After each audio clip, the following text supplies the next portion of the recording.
late tayo today. 10:25 in the morning. We were supposed to go to Safari World today. Unfortunately, dahil late ako nagising dahil I got work in the evening. So, late din tayo makakarating dun. So, I guess darating tayo dun lunchtime na. But hopefully, we can still be able to go around with the amount of time that we have for today. Kasi, yun lang naman ang gagawin natin today. So, okay lang kahit mag-extend tayo ng mga 4 or 5. We decided to allocate the whole day at Safari World, Bangkok. Pero medyo late na naman kaming nagsimula ng araw. Let's see kung ano pang aabutan nating activity. From our hotel, we took the train and went down at the 11th Infantry Regiment BTS station. 11th Infantry Station. Sinakyan namin yung going to Donghoen Airport. Ay, hindi. Mag-alas 12 na pala. Ano oras na tayo mag-exit? So, almost an hour. Maya, nakakaisang oras na tayo. Pero, or baka from here, malayo pa. 7-Eleven. We got Caesar salad. Pang klase rin yung 7-Eleven nila dito. Mas maraming choices. Mula dito, we took a Grab para mas mapadali ang biyahe papuntang Safari World. Medyo malayo kasi sa Central Bangkok ang zoo na ito, and it took us around an hour to finally reach the place. So, finally guys, nandito na tayo sa Safari World, and it's already 12:30 in the afternoon. Inilaban talaga natin yung alas 12 tayo nagpunta dito. Wag nyo kaming gagayahin guys, kasi this is not advisable na alas 12 kayo pumunta dito. So, yung kinuha kasi namin ticket is may buffet, so baka dumiretso na kami sa buffet area. And we will be having hanggang I think 4 or 5 p.m. lang ito. So, hopefully matapos kami ng mga 4 o'clock. We need to figure out pa kung paano kami makakalabas dito sa Safari World kasi sobrang layo niya. We spent around 163 para sa fare ng Grab. Ticket prices here starts at 1,200 pesos, pero mas mura if Thai resident ka. Additional fee applies if you wanted to include the buffet in your trip. Ay, Safari Park. Yeah, so, probably dito tayo sa mga 2:15 or 3 p.m. Ito na nga yung ticket natin. Hindi pala kasama yung tour pass. So, we add $80. 80 baht per head dun sa bus ride. So, 1.5 plus 80. Yon. We might go straight dito sa Aviary restaurant, which is 12:30 to 14. So, hanggang 2 p.m. Okay.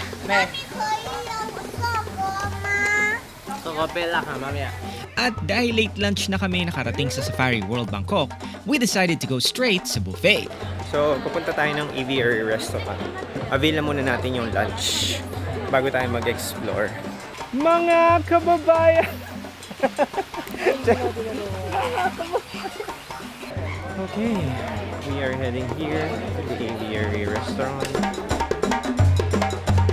Here are the food here at Safari.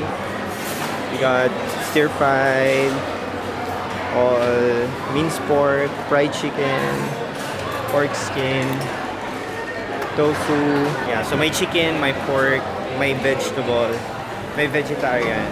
So we are at number 24. This is a sharing table. So puro sila, most of or all of the tables here are sharing. I think mahabang long tables sila. Mahaba na long pa. May CR. Kuha tayo ng sticky rice and papaya salad. Sorry but guys, I take back yung sinabi ko kanina maraming option. Kasi ang nakuha ko lang, stir-fried pork. Wala pa lang fish, walang seafood akong nakita. Pero meron silang papaya salad and sticky rice. There's an ice cream. There's a banana.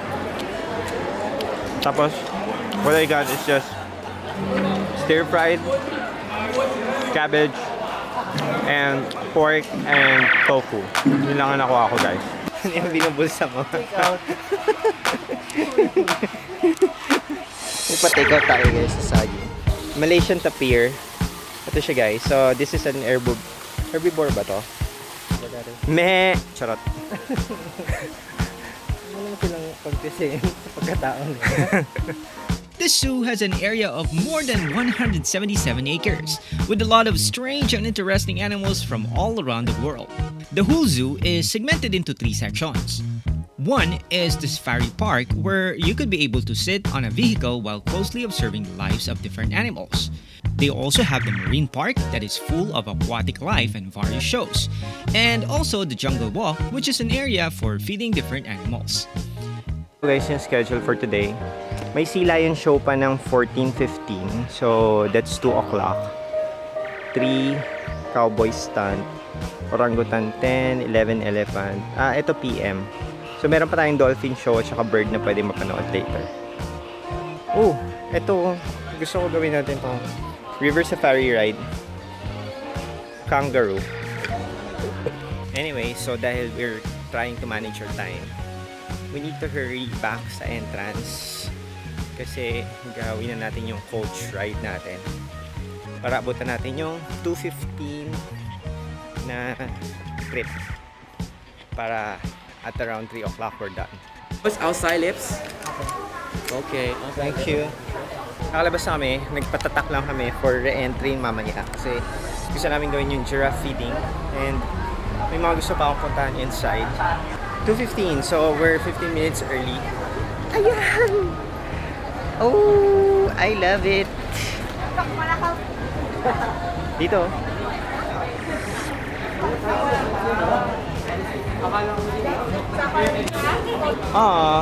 Hindi tayo sa feeding.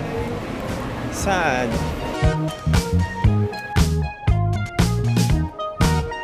Akala namin doon kami sa rail. Right. Yung pala yung mga may budget lang for feeding yung ano. Yung mga walang budget for feeding. Dito sa bus. Pero okay lang yun. At least mas safe tayo dito. Wow! Yun talaga compensate natin. Diba? Malapit tayo sa fire exit. Fire exit. Dito na tayo. Hindi mas maganda yun. Hindi mas maganda to eh. Malaki yung window natin. This ride will last for about 45 minutes. You can also have the option to do animal feeding for an extra amount. Or di naman kaya, pwede ka rin magdala ng sarili mong sasakyan inside.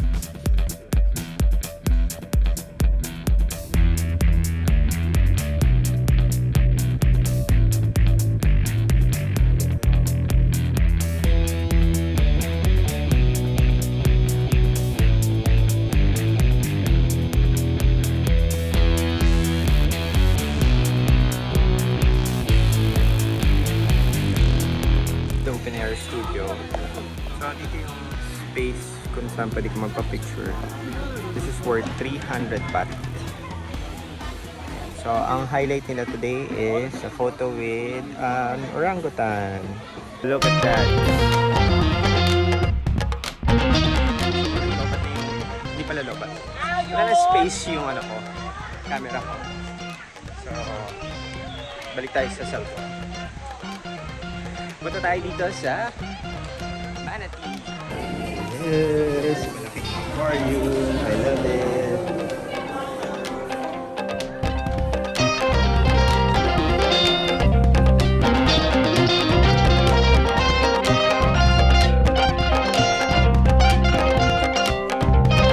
Afterwards, dumiretso naman kami sa giraffe feeding area.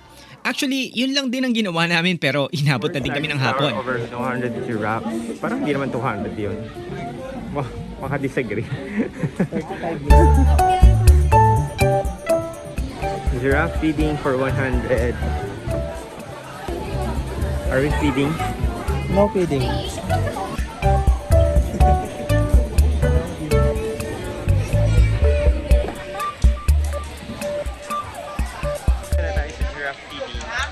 So, you can pay 100 baht para dun sa mga pagkain na kakainin nila. So, they mostly eat bananas. Ito na nga yung one of the highlights here sa safari world, yung feeding ng mga giraffe. So, dito kami kumikot kanina. Ito yung yun yung parang shuttle na sinakyan na. Tapos itong side naman yung pwede kong pakain. Maybe 100 pesos, 100 baht. Come on here! Hi! Naintindihan ka. Hey!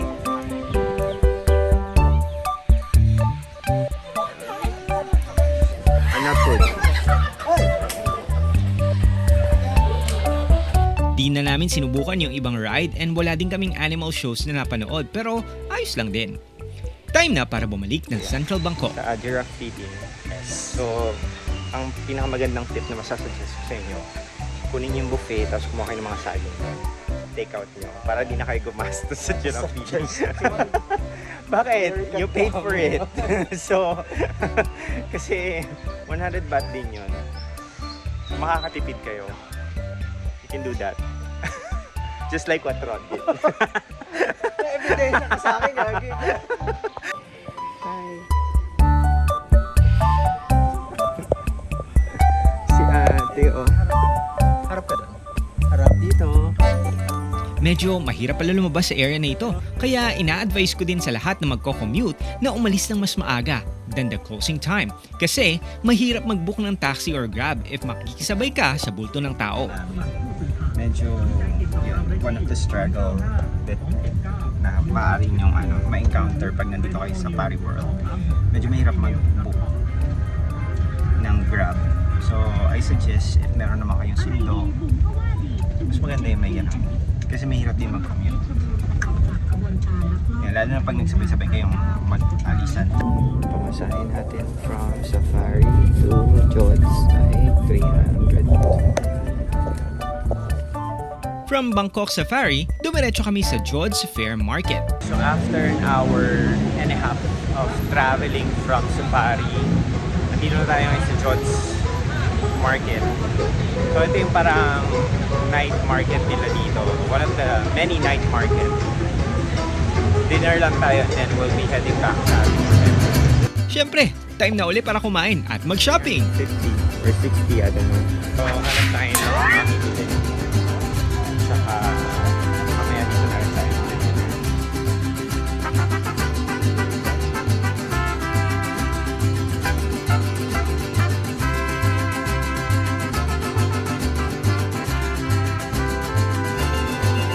Bakit mojito? Ano yung smoothies lang yun? Oo, okay. Kain tayo, guys.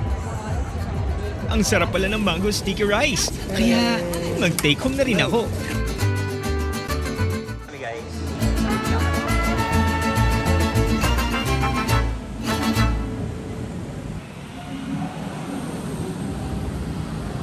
Okay guys, so I'm back here sa aming hotel. Ayan, so nalinis na uli nila yung kama.